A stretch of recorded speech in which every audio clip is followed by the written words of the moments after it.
Samsung's Galaxy S6 packs an 8-core processor, wireless charging, and one of the best cameras on a smartphone, period. But Apple just dropped the iPhone 6s, which has a faster A9 processor, beefed up cameras, and a 3D touch display. But how do they stack up? So what's up guys, Jonathan here, and these are no doubt two of the best smartphones available. And first up, we're going to jump into design.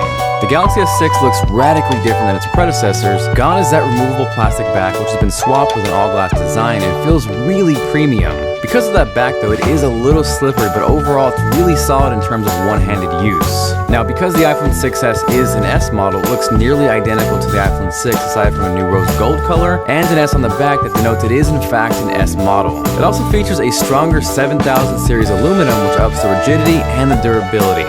Surprisingly though, whereas most Apple releases are thinner and lighter, the iPhone 6s is actually a little thicker and a little heavier this time around and is 5 grams heavier than the Galaxy S6. Overall, I'd say the iPhone 6s feels better in the hand, but as far as looks go, I'd have to give it to the Galaxy S6, especially if you opted for the Edge variant, which to me might be the best looking smartphone of 2015. Jumping over to storage, the Galaxy S6 takes the edge here as well. Apple's base iPhone 6s is 16 gigabytes, which in 2015 should be a tech crime. Neither have expandable storage, and granted, once you step up to the 64 and 128 gigabyte models of each phone, they pretty much level out. But as far as the base model goes, the S6 is a much better value.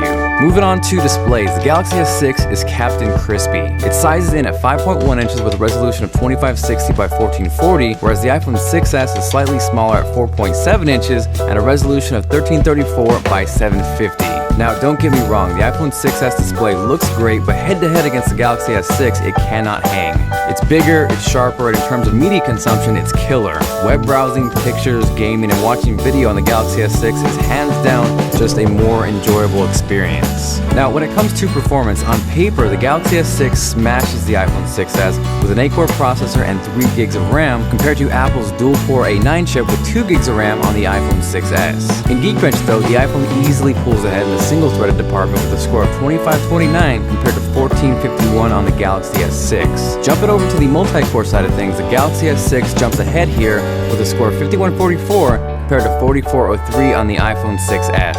Moving on to graphics, in GFX Bench, the iPhone 6s dished out 51 frames per second compared to 15 on the Galaxy S6, but even running the test off-screen at 1080p, the iPhone 6s is still ahead with 40 frames per second versus 25 on the Galaxy S6. So you're definitely going to get a smoother gaming experience on the iPhone 6s, whereas you're going to get better multi-core performance on the Galaxy S6, but honestly, both phones are really fast, especially in real-world day-to-day tasks. Next up, we're going to talk about fingerprint scanners, otherwise known as Touch ID on the iPhone, and simply just a fingerprint scanner on the Galaxy S6. As far as the Galaxy S6 goes, compared to the Galaxy S5, the fingerprint scanner is night and day better. And when stacked up against the iPhone 6, those two are pretty much on par, but as far as the iPhone 6s goes, this one takes the cake. Touch ID is wicked fast, everything from the setup to day-to-day use. You can literally click the home button and that will unlock your phone. Not to say that the fingerprint scanner on the Galaxy S6 is bad by any means, but in this case, the iPhone 6s is clearly better. Following that, we're going to move on to cameras, and it's no secret that the Galaxy S6 might have the best smartphone camera on the market. It's got a 16 megapixel rear shooter, a 5 megapixel front shooter, whereas the iPhone 6s is rocking a 12 megapixel on the back and 5 megapixels on the front. Obviously, megapixels aren't everything, but I think most people would prefer the Galaxy S6 camera. Pictures are sharper, they're more saturated, and are generally more pleasing to the eye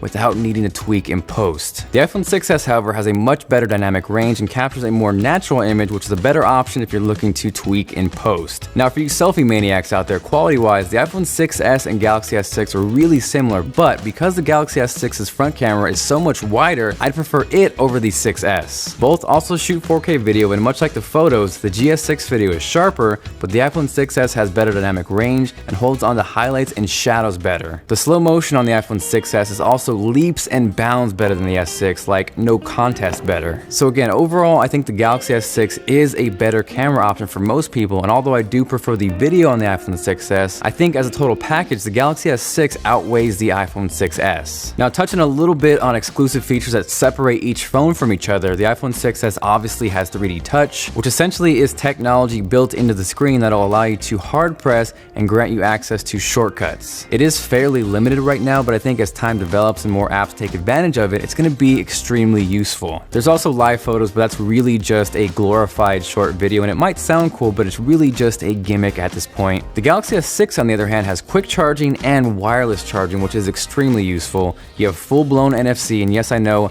Apple Pay is technically NFC, but that is all it is limited to. Then there are smaller things like the IR Blast or the heart rate monitor. You can even go as far as the Edge as a feature if you moved up to that variant. But aside from that, those are really the main things that stand out aside from the other. Now, before we wrap things up, I want to give a huge shout out to CleanMaster for making this video possible. That slick swiping shortcut you saw earlier in the video is actually their iSwipe feature, which gives you quick access to your favorite apps, recent apps, and more. What I found really useful though was the integrated photo cleaner, which will sift through duplicate photos, blurry shots, and screenshots so you can free up extra space. On top of that, there's also a built-in battery saver, the ability to hide apps, and to free up memory. It's free in the Play Store, it's Ralphie approved, so make sure you guys check out the link down in the description.